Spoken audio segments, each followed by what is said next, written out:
Hello guys! Welcome sa namang panibagong episode ng ating spoiler alert review ng Maria Clara at Ibarra. Ako nga pala, Sen Yui. At bago po ang lahat, huwag niyo po kalimutan i-share po ang ating video at i-like ang aming Facebook page, facebook.com/fpsmedia.ph at instagram.com/fpsmedia.ph.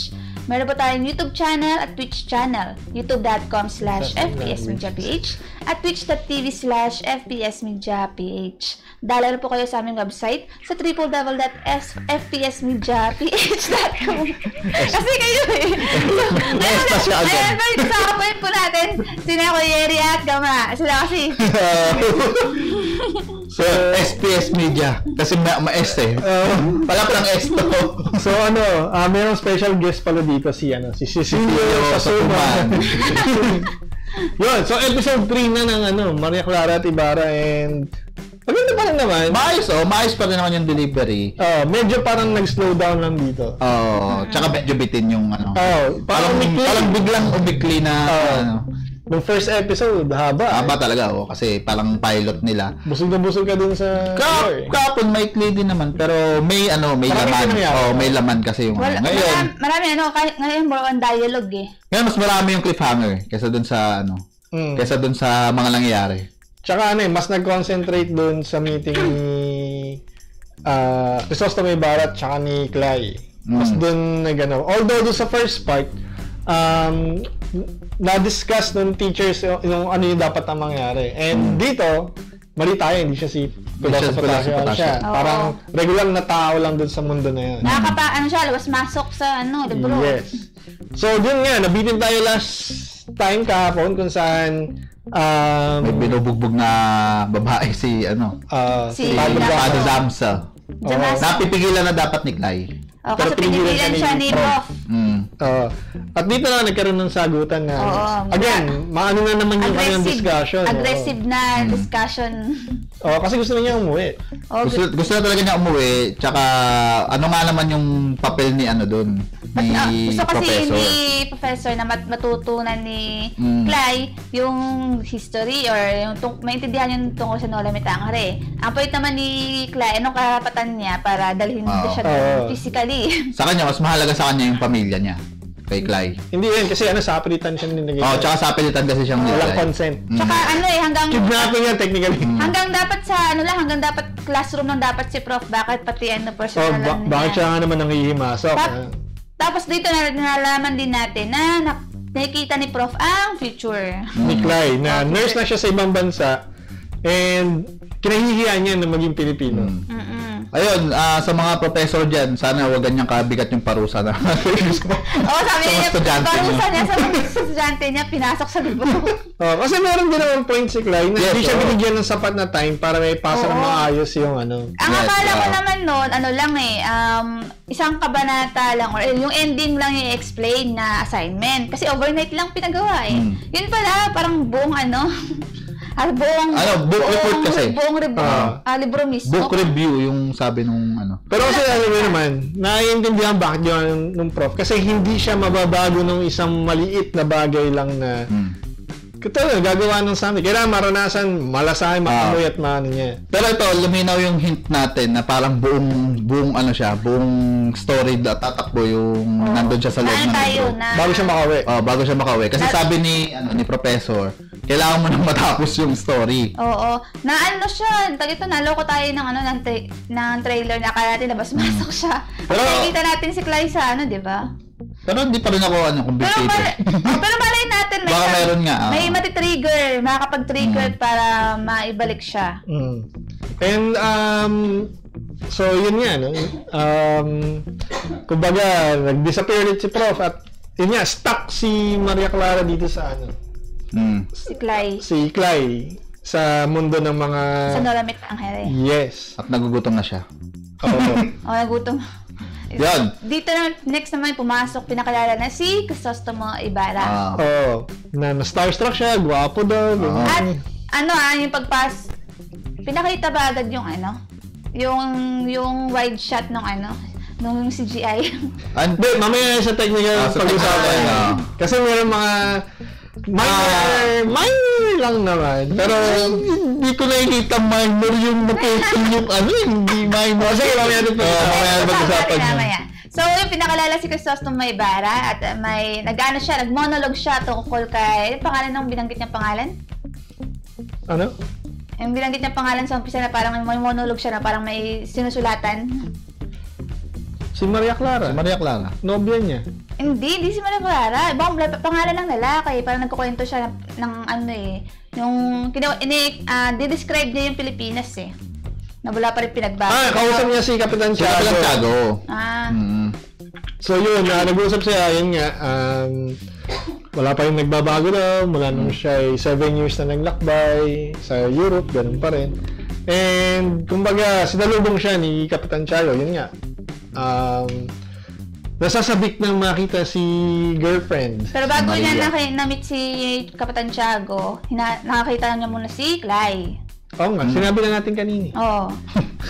Ayan, gulo mo So yun, pagpasok ni Kapitan Tiago tsaka ni Crisostomo, sa loob ng sinundan sila ni Clay.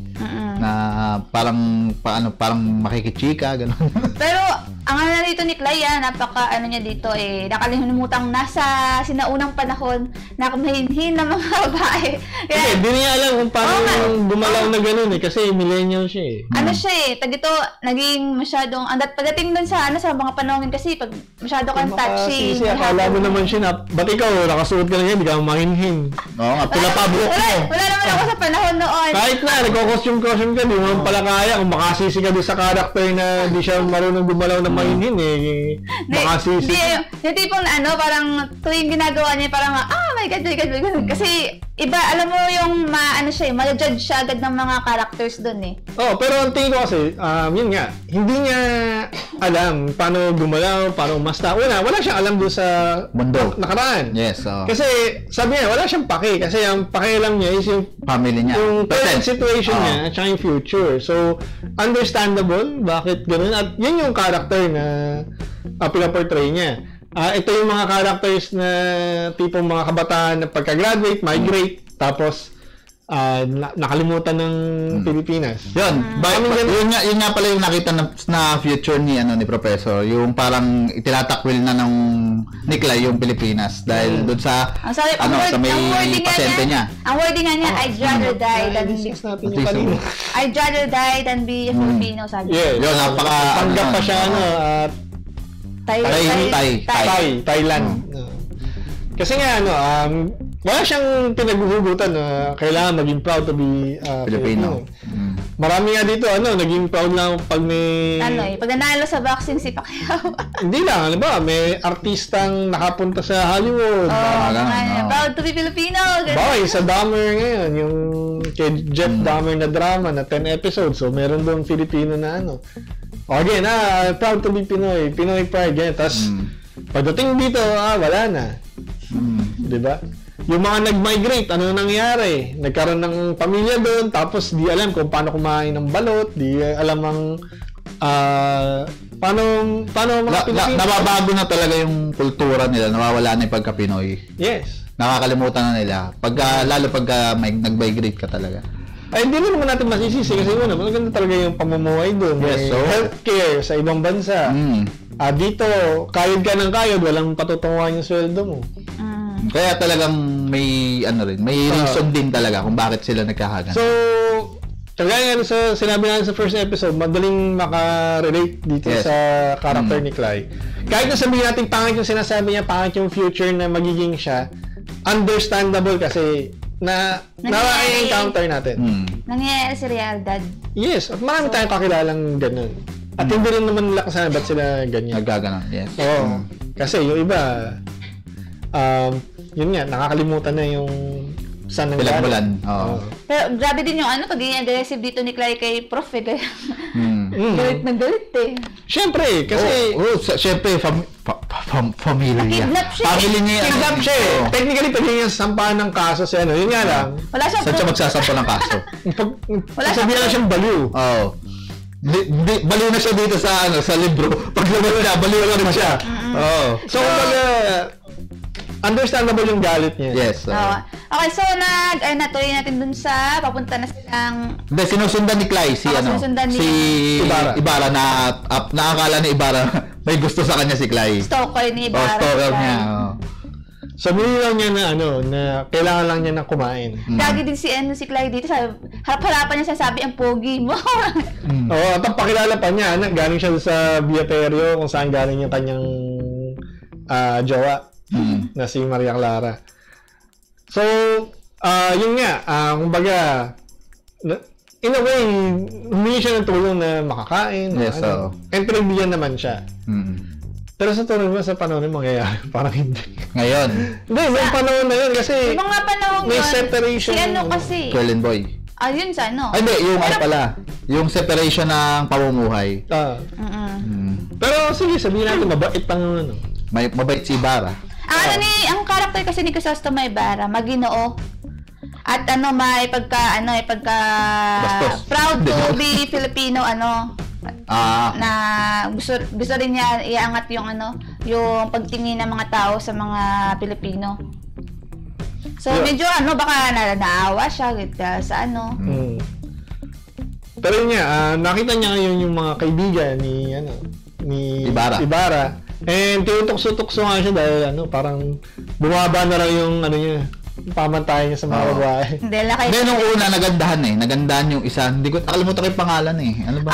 nagandahan yung isang kaibigan. Nagandahan yung isang kaibigan. Kaso, nung binigyan ng menu, yung parang di nababasa. Hindi nababasa Spanish Espanyol. Inano siya, maralita. Parang, hindi pala ito marunong magbasa at magsulat. Ganyan. So, ano pa yan? Tingin sa kanya, mistisang in check. So, maybe in a way, hindi siya titingnan na Indio. Dahil kahit papaano mistisa siya. So, sige, i-allow na natin. Then, meron din cutscene na doon sa Beaterio kung saan nag-uusap si Maria Clara at saka yung kanyang mga sabihin natin kaklase. Kaklase. Nasa eskwelahan nila yun Na parang masusunog yung Beaterio. Mamaya din yan. So, kung ba, nandoon yung yung mga klase ng mga tinuturo sa kanila, ng klase ng mga skills, yung pagbuburda, kasama yun dun sa kanilang tinuturo. And yun nga, sabi, hindi sila makahintay na makaalis dun sa sa Beaterio para kung sabi nga sila naman daw yung mababaliw. Kasi masyadong stricta dun sa na yan. Yes, sa kumbento. Then balik tayo dito kila Ibarra at Clay. So, di siya marunong order. In-order siya ng adobar. Tuloy siyang umorder ng adobar. Ang ganda ng reaction niya. Ay, adobo lang pala. Mabawa ko pa.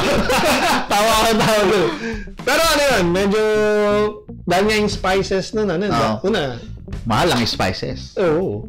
At saka hindi poultry na nabibili nating type ng manok yung ginagamit, yung mga native. So talagang mas maamoy siya kasi. Pero mas malasa yung mga. Mas malasa talaga. Kaya talagang mabaw. And dito, kumbaga, nag-uusap sila in English. Then, hindi pa pala. Nag-uusap sila tungkol sa mga babaeng nag-aaral sa kolehiyo na parang sakit lang ng ulo daw ng mga lalaki sa future. So, syempre, hindi makapagpigil. Sumabat siya. In English. Hindi pa. Hindi pa. Sumabat siya in Tagalog. Then, nag-usap yung mga lalaki in English na parang ano ba tong to? Hindi nila naiintindihan niya. Siya.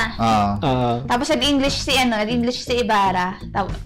Syempre, rin na insulto si Ate Clay mo. In-English din niya. Yes. And dito nila namangha kasi wala, di pa laganap sa Pilipinas yun, sa Pilipinas yung English. Kasi Spanish pa lang yun Yes. Kumbaga, after ilang dekada pa bago pa dumating yung mga Amerikano. Yes. Na ituturuan tayo ng mag-Ingles. Kaya dito medyo namangha tong mga boys. Tapos balik nga daw siya sa Alam mo, napasin na ako sa'yo natin. Parang dahil nagsimula nag-review tayo ng Maria Clara, ang dami natin words na binabagit ng mga Tagalog. Siyang tunay. Kasi namangha. Namangha. Amazing! Pero okay din yung ano to eh. Grachat. Ay, hindi pala. Nare-remind yung mga tao na gumamit ng mga salitang Tagalog. Taglish pa rin naman tong siya. Sana magtuloy-tuloy. Kasi ito, naiintindihan natin na Tagalog na malalim to. Kasi yung Encantadia, ginagamit yung mga salita na Bisala, mga ganyan. Yung Pasmeya, yan. Sa New, nakangiti, Mahilig eh. Halatang inahari yung tuwing may mali doon sa Genshin Pasmeya. Diba? Ginagamit mo eh. Pero ibang ibang lingwahe. Wala kang wala kang basis nun Ito, mayroong basis, tsaka malalim na Tagalog. Na sariling atin. Malalim na Filipino. Yes. So, yun nga, actually, bitin nga kasi doon na natapos. Doon na talaga siya natapos. Di talaga Pero sa trailer, mukhang mangyayari na ang hapunan. Kahapon din, trailer yung hapunan din ba yun? Pero feel ko pa. Baka itong linggo na to. Friday pa mangyayari. Friday pa natin makikita yung tinola. Tingnan natin. Pero yun yung sige, doon tayo sa technicality. Okay. So, una napansin natin, meron ba tayong sample dyan? Hindi na video. Una yung CGI na Pierre, na parang sana di na nilabas. Kasi halatang halata halatang CGI. Pangalawa, yung transition niya papunta dun sa Crisologo Street na saan sila nag-shoot. Parang hindi naman tsaka nagmuwaring CGI yung Crisologo Street Tapos may lumilipad pa na ibon. Noong mga naunang episodes, okay naman yung kanilang establishing shots. Wala rin naman masyadong ginawa doon sa pier, so parang pinakita lang yung pier, wala kang gumagalaw tubig lang Tubig lang tsaka yung kalapate. Hindi, parang sayang yung kasi parang wala naman, hindi naman kailangan ipakita. Kasi parang yung suspension display na medyo naputol Kasi ito, ang ganda-ganda nung mga set, mula episode 1 hanggang ngayon, tapos biglang sisimita ka ng ilang segundo ito, mga 2 to 3 seconds. Akala nyo naman, napakadali gawin yung graphics. Yun na nga, mahirap gawin yung graphics na hindi naman nila pinapakita ng mga unang episode. Sana, yung establishing shots na lang na ginagawa nila from episode 1. Kasi swak naman wala naman. Okay naman. Maganda nga yung actual na set Yung pagkasabi ng darating na si Ibarra, hindi mo na isisingit yun. Ipapakita mo na agad si Ibarra na nakasakay na sa kalesa. Okay na yun Kasi di rin natin nakita siya bumaba ng barko. Kung papakita na bumaba ng barko, pwede, pero iba na yung props na ng tawag doon. Nagawa naman na yun sa Ilustrado, yung kay Alden, yung kay props na gamit doon, hindi na CGI kasi magmumukha talagang peke. So sayang naman. Pakita yung ganung CGI kung magagamay-ari ng barko si Ibarra. Hindi. Kaso, hindi. Kung bababa siya ng barko, di siya may-ari ng barko. Pero, in case lang napakita, bakit mapakita yung barko? Pero, pag may-ari ba ni Ibarra yung barko? Parang gano'n dating yung pinakita. Hindi naman. Pasahero siya ng barko. Kaya nga, so hindi na kailangan pakita yung wide shot ng gano'n. Yes, and yun nga, parang naputol yung, yung fantasy natin na isang totoong lugar na pinupuntahan ng mga tao, ganyan. And, marami naman silang magagandang shot na nagagamit itong nakaraan dalawang episode. So sana, okay nang wag nang gamitin yung CGI part. Kasi nasisira lang yung feel nung moment. Sayang Ang ganda pa naman ng dating niya dun sa Karwa Ang ganda nung, nung shot nung street, shot nung, yung drone shot. Sana yun na lang yung ginamit. Yung isa, bukod pa dun sa CGI, yung yung napansin agad ni Kuya yung sa building. Mabilis lang, marita detalye lang, pero pansin agad ni Kuya, pero kami hindi napansin. Kasi mayroong shot na establishing shot ng lugar kung saan dumating si Ibarra. Sinundo, parang winelcome siya ni Kapitan Tiago. Oo. Mayroong passerby. Yes, passerby. Kaya naman nilalagyan ng ganun para ipakita na mayroon talagang lugar na ganun na yung set hindi parang partly built lang. Kundi buo siya. Ngayon, ang problema, yung payong nung extra na tumatawid, naputol. Sa frame na ng sa frame na ng camera yun. Naputol yung bandang payong. Meron ba tayong snapshot? Wala ba lang Hindi nakuha yun. Yan. Pero ako naiintindihan ko kung bakit may ganun. So una, it's either siguro may dumadaang eroplano doon sa lugar na yun, helicopter or maliliit na mga planes. Bale, in-static na yun. Oo, kumbaga, ito, pinunan yung video. Yung kalahati ng video, ginawang flat na picture lang. Tapos itong sa baba na may mga taong gumagalaw, may mga yun yung video na part. Siguro, kumbaga, di lang nakita na, ay, putol yung payong ni ate. Hindi lang masyadong nahalata pero sa atin kasi ikaw nga nakita mo agad eh. Yes, kasi agad namin nakita. Siguro sa napapanood dahil sa malaking TV na makita agad yung maliit detalye na yun. So malamang hindi napansin nung nag-edit dun sa niya. Pero yung galaw niya kasi mahalata mo kasi flat na flat. Flat na flat yung linya eh. Biglang naputol biglang may nag-slice sa. Kaya, yan, yung kamay yung ganyan. Kung meron pang extension ng putol doon. Saan? Ayan. Nakita niyo to sa likod ng isa niyo. Hindi yan magic. Yan. Pero ayan, pwede natin batukan pa rin sa inyo eh. Sigurin natin. Wag naman. Yan. So, isa yun sa mga mistakes na nakita natin. And then ang isang medyo problem sa simula pa episode 1. Yung fog. Oo. Pero dito mas malala. Mas malala dito. Parang may nagsisiga. Sabi nga ni Kuya, may maganda namang effect yung fog. May purpose. Pero dun sa mga close-ups, sa mga extreme tsaka sa mga dun siya maganda kasi ang ganda ng bukini. Na nagiging parang sinag lang talaga siya ng araw. So malamang yun yung purpose nun, yung parang maganda ng light streak sa pagitan ng mga tawag dito? Nung mga pillars, nung mga malalaking bintana. Kaya lang, ngayon, ang problema lang, parang nanggagaling na sa usok yung mga lumalabas sa usok. Kasi pati sa harap meron. Ang tingin ko yan parang maganda siya kapag sa shot na close up or over the shoulder. Okay siya, maganda siya yung effect kasi parang ang banal-banal talaga ng lugar. Kasi biyatero yan eh. Pero kapag wide shot, para siyang may siga, para may nagsisiga.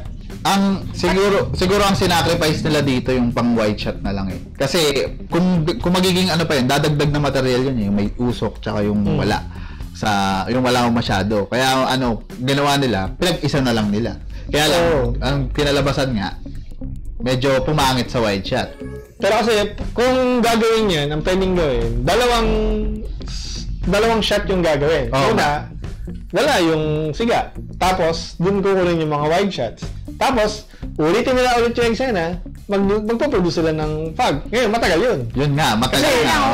Yung volumetrics dun, ang lawak eh. Matagal na sa shoot, matagal pa sa editing kasi dalawang pa yun. Tapos isang camera lang naman.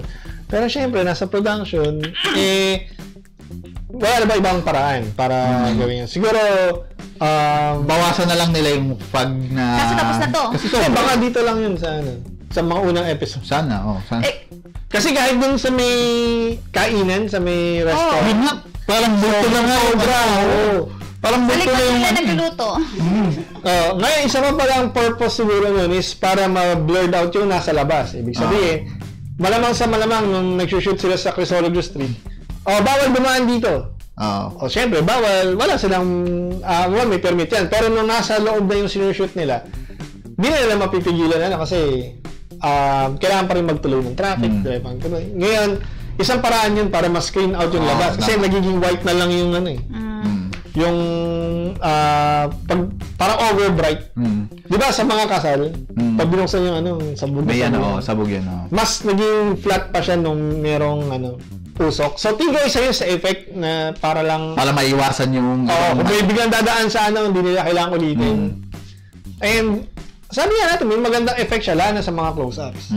Pero kapag wide shot, medyo nagiging parang horror effect na may lalabas na white lady. Pero sa tingin ko yung kainan sakyop-salan talaga yun.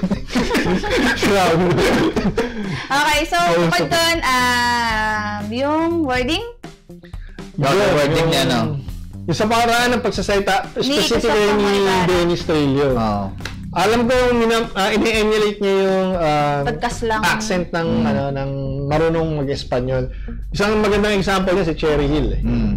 Kung paano siya mag-articulate ng words sa Espanyol. At meron tayong nakuha magandang example sa isang extra na bumati sa kanya. Ang galing.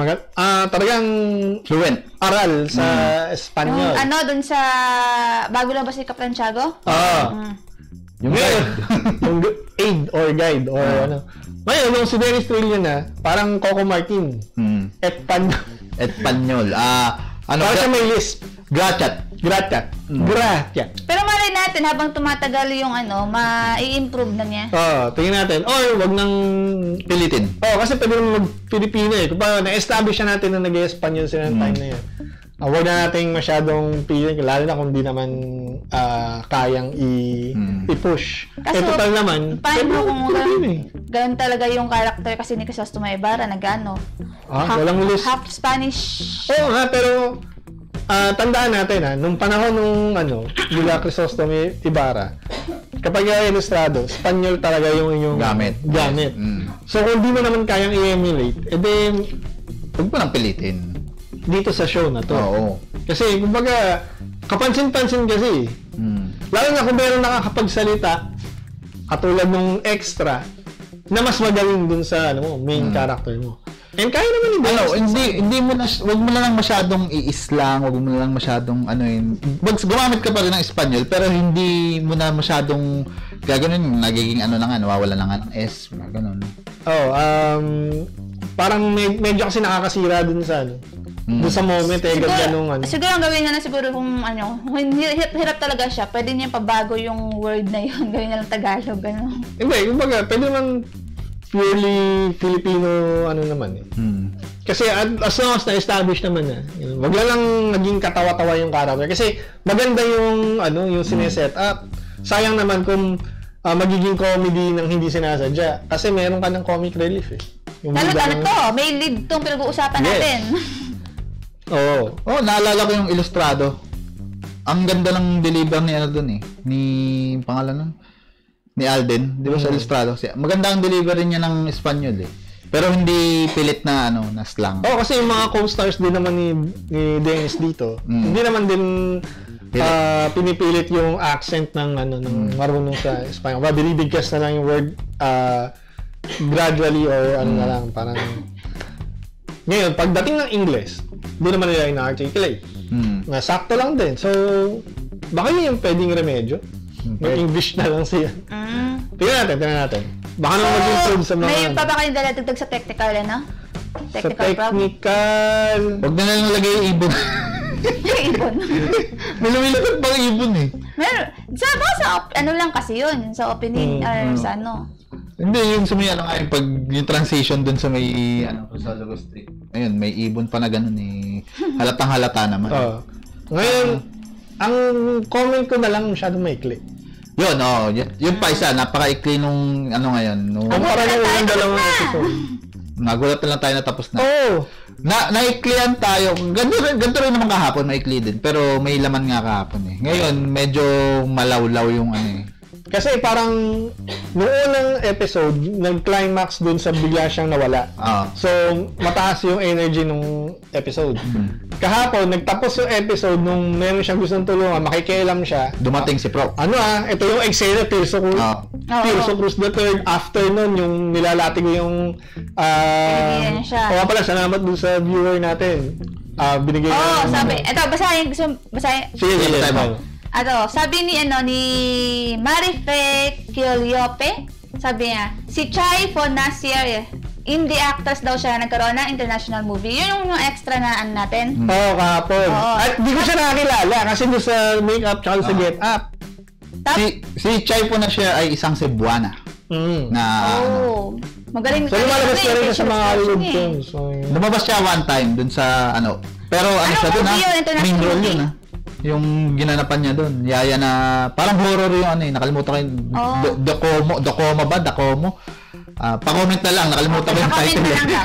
Tapos sabi naman ni Yoka Tala, thank you po for the shoutout. Sabi niya, ganda ng insights niyo sa MCI. Keep it up po.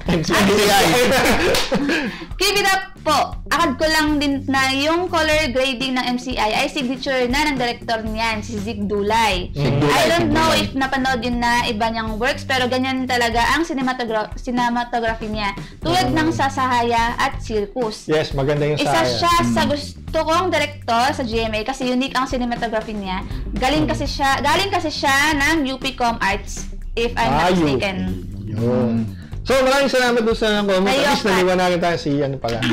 And naiintindihan natin bakit ganun yung color grading na ginagamit. So, standard ano na pala niya practice. Signature ano na niya. Signature, yun. Tsaka kung may mga napapansin kayong di tama sa mga nasasabi na, pwede naman nyo kayo mag-comment. Walang problema doon. Nabanggit ba natin word na MCI? Ano ibig sabihin MCI? Yun nga, Maria Clara at Ibarra! Ay, ano ba? Akala ko yung antag dito, yung term yun sa graphics. Kasi kaya kami natawa dito kasi hindi lang MCU ang nire-review natin, pati MCI. Panis kayo dyan. Susunod yung mga MCA na tsaka ngayon, ito yung isa nating concern. Batay doon sa preview, makingialam si Clay doon sa outcome ng novela. Sa tinola. Hindi pa natin alam kung mag-work kasi yun yung isa sa mga rules na gusto natin malaman. Merong rule ba tong world na to? Ito. Pwede ba niyang baguhin? Ang purpose kasi ang resulta kasi nung sa tinola issue na yon ay away ni Crisostomo Ibarra at ni Padre Damaso. So, sa nakita natin sa trailer, most possible dahil wala yung problem sa tinola issue, nagkaroon ng problem na konektado kay Clay at ganoon pa rin ang result, away pa rin. Pero tingin ko dahil yun pa rin yung magiging outcome eh. Ano man ang gawin ni Clay, magkakaroon pa rin ng sigalot sa pagitan ni Padre Damaso at ni Ibarra. Una, doon sa preview, aksidente niya natapunan ng tubig siya si Padre Damaso. So, let's say, nagawa ng paraan ni, ito, hypothesis lang natin to na, sige, pipigilan niya yung away doon sa hapagkainan, doon sa pagitan ni Ibarra at Padre Damaso. Pero, yung, parang nag-auto-correct yung world na may mangyayari para matuloy pa rin yung away. So, okay yun. Kasi, sa mga hindi, teka lang. Go. Ibig sabihin nun, yung world ay hindi maapektuhan ng kahit anong gawin mo. Pero, ikaw yung maapektuhan doon sa nangyayari sa world. Kasi ikaw yung merong kailangang change. So, yun yung maganda na sana yung gawin kasi masisira yung buong novela kung may mababaguhin nila. Sa mga marami na kasi akong nababasa ng mga transmigration sa libro. Isa sa mga may ibang mga kwento na may rule sa book na kahit anong gawin ng character na yon, kahit baguhin pa nila yung mga details doon, pipilitin pa rin ng world na yon masunod sa plot yung kwento doon sa world na yon. So, kahit anong pakialam mo pa, maayos pa rin yan. So, talaga, may nandun, in-apply yung rule na yun dito sa Maria Clara at Ibarra. Di pa bukas pa natin malalaman. Doon sa pagkainan na eksena. Kasi, hypothesis pa lang natin yun. So, yun ang may pa kayong Hindi, kayo, ano i-rate nyo dito? Dito lang ako, hindi malaki hangin yung ending Mga 3.5. Kaya akala ko mag-commercial pa lang maayos naman yung yung ibang mga eksena pero medyo nakakabitin sobra. Parang ang feel ko parang half lang nung show yung pinanood ko eh. Kasi yun yung inahagaw at yung cliffhanger kahapon. Talagang taas ng energy kasi nag-iisip ka anong pwedeng mangyari. Tapos magulo dun sa Tapos ito, bila si Prof. Prof, ang dami mong gustong tanong. Pero this time, parang wala masyadong nasagot na tanong. Pero ang nasagot na tanong, hindi si Prof. Potasio, si Prof. Yes. Na akala natin. Karaniwang lang siya. Taong bayan doon sa world na yun. So, yun ang natin. At may pagka-godly power si Prof. Dahil nakikita niya. Pero yung magandang tanong, Diyos ka ba? Na pinapasok mo ko sa may special powers. Yun. So, magandang yan, na parang, paano yung, from here, yung magiging demeanor ni, ni Clay doon sa sitwasyon niya, doon sa prof, ang daming pwedeng puntahan eh. Ano role ni Prof yung sa Ibabawang Transmigration? Siya si Track-kun. Siya yung Track. Sa mga nanonood ng anime, siya yung Track. Yung Track, tagadala sa ibang world. Okay, so yun po ang ating review ng Maria Clara at Ibarra Episode 3. Abangan niyo po yung review natin para sa ika-4 na kabanata ng teleserye ng GMA7. So, yun, gama. So, yun, syempre, huwag niyo kalimutang i-like and share ang aming mga videos. At syempre, mag-comment na rin kayo at huwag niyo kalimutang i-like ang aming Facebook page, facebook.com/fpsmedia.ph at instagram.com/fpsmedia.ph. Meron din kaming YouTube, Twitch at TikTok, youtube.com/fpsmediaph, twitch.tv/fpsmediaph at tiktok.com/fpsmediaph. At syempre, dumalo kayo sa aming website, www.fpsmediaph.com. Yun. So, sa mga susunod pong mga araw, i-review pa namin tong napakagandang show, MCI. So, graphics eh. Hindi, maliit na comments lang naman. Hindi naman siya nakakasira totally doon sa experience. Pero yun nga, worth it na panoorin. Ano siya, tsaka gusto ko rin yung dahil simula na nag-review talaga tayo na mapapasil ko dami nating malalim na words, malalim na Tagalog na ginagamit. Parang kasi gamit natin. Papapalitan ng pas na yan ni Senui. Pero di ba yan, dahil din dun sa pag-review natin ng Running Man, tsaka ito dumadami yung nanonood sa atin, makakagulat, at nagsusubscribe. So maraming salamat and keep it up. Keep it up. Yo! So, maraming salamat po. Bye-bye. Kita-kits.